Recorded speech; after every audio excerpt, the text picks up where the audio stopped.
lovelies, and welcome to Crystals and Coffee. Thank you for joining me. Um, this week we're going to be talking about doing a card reading. So we're going to wrap up the kind of New Year chat with this one because we're going to do a New Year spread with our Oracle cards or Angel cards, whichever it is that you like to use. I've got a number. Well, quite a significant number of different decks that I use. So you can use this with any of your favourites, really. Maybe not with tarot cards. I don't generally read tarot at the moment, so can't speak for the. It would be great with that, but definitely angel cards or oracle cards of some kind. This reading, this spread will work out really well because we've wrapped up January now and we're heading into February. So I spoke about in my previous New Year podcast about getting through January slowly, adjusting to the winter, still in hibernation, saving up energy. So the closer we get to end of February into March into spring, time to blossom. So it's good to have an idea maybe of maybe some guidance from our spirit guides, knowing if we're on the right path. So that's why I wanted to do this New Year spread podcast today. So I'm going to talk you through basically because obviously this is a podcast, so I can't actually show it to you. So I'm hoping this will work out quite well in the sense that you'll be able to understand what's going on. So this is a very simple card spread, involves 5 cards. So choose the deck. A deck that maybe you've got a favorite deck, or similar to crystals, sometimes I sit in front of a bunch of my decks and just see which one I'm drawn to. I see which one my hand goes to and which one I want to pick up and feels right, and that's the deck that I'll use for that specific reading. So depending on what you have, that might be something you want to do as well. And then shuffling your deck as usual. However you normally set up your space to do it, whether you've got a specific card reading space, or like me, you might sometimes just be sat on the sofa and do it on your lap. It's just however it works for you, it's fine. It doesn't have to be anything specific. It's just where you're going to feel focused and uninterrupted and comfortable. So take your deck and give it a good shuffle, get connected with it, and tune into the energy of the deck. And then the question you ask is, well, it's very much up to you, but I would keep it pretty open as this is going to be a New Year's spread. It's basically asking quite an open question of what does the new year hold? What do I need to know about the new year? Whether you've got a certain person or spirit guide that you call upon, or you ask for your angels, whoever you want to ask it to, and ask something open such as, what do I need to know about this year, or what do I need to know about 2020, or what will this year bring? Anything like that. Ask that question as you're shuffling, and then when you feel ready to stop, then you can stop. So then we want to then deal the 5 cards. So I usually deal all of my cards face down first and then turn them over one by one. So that's how I'm going to explain it in this instance. But again, you do you, what feels right for you. So place one card down, face down and this card will form the center card. So place that one face down on the surface. Then the next card lay face down to the left of this card. That's card number 2. And then the third card is going to go to the right of your center card number 3. And then the fourth card is going to go below your center card number 4. And your fifth card is going to be placed above the center card number 5.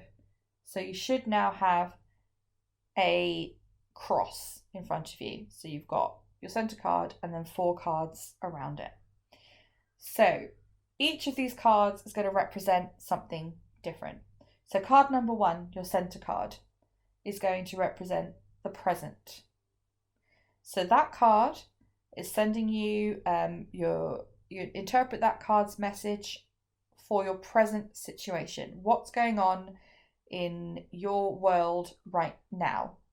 So when you're reading that interpretation, again, it depends on how you like to read your cards. Maybe you look at the pictures and you draw interpretation from that.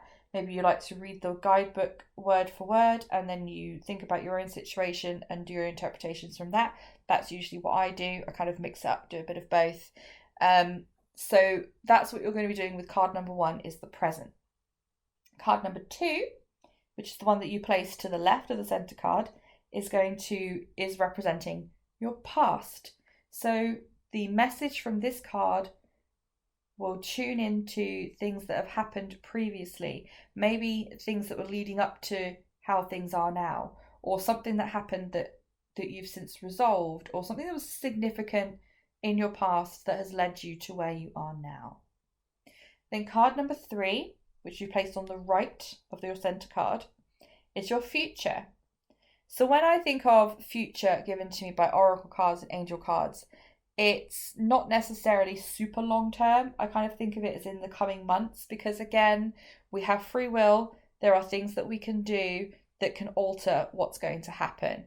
So I don't tend to think of the future cards as being way too far in the future. They are basically, if I'm staying on the same path or doing what I'm intending to do, then this is what it's predicting for me. This is the message it has for me about the imminent next 3 to 6 months, say, for example. But again, you need to work on your own intuition and your own interpretations. That's just my view. So that's card number 3, which is to the right of the center card, is your future. Then card number 4 was the one that you placed below the center card. And this card is going to represent the reason. So when I say reason, I mean this may have some insight into the reason behind for the present, what is predicted for you, the reasons why you've been on this path, the reasons why you're going through what you're going through, why you may want to go ahead and do what you're intending to do. So linking together with what you've just read from your future card. So have a look at that interpretation, and it can be quite helpful to sit back and reflect on what it said, and really have a think about what's trying to tell you about the reason behind the preceding 3 cards and the reason behind this situation. Then card number 5, which is what we've put above center card, is the potential card. So this is a message of what could potentially be. So if you're going to put your mind to what it is you want to do, or there's something that you need to close off, or you need something you need to leave in the past, this is the potential of what could happen. So it's an outlook card about, like, this is what could be, is what you're looking at that one. And then again, what's a really good reflection exercise on this, looking at that potential card, is like what this could be, is thinking about, right, so what do I need to do to have that become real? So what I like to do when I do card readings, and more often than not I just do 3 card readings, past, present, future readings, but I liked this spread because it's obviously quite prevalent to the time of year. And when I've read my cards, I like to do some reflection, sit back and look at them as a whole, because at the moment, like, as you're going through them, obviously you're looking at each card in turn and reading the interpretations and taking it all in, but to either write that down in your notebook or a journal or whichever, saying which cards it was and what they meant, and maybe some initial feelings. If you don't have time or you don't have the will to want to reflect on it right there and then, maybe it's a lot to take in, you can close that off and come back to it maybe the next day or later that day when you've had some time to kind of sit on it, and you can have a look at what you've written, those initial feelings.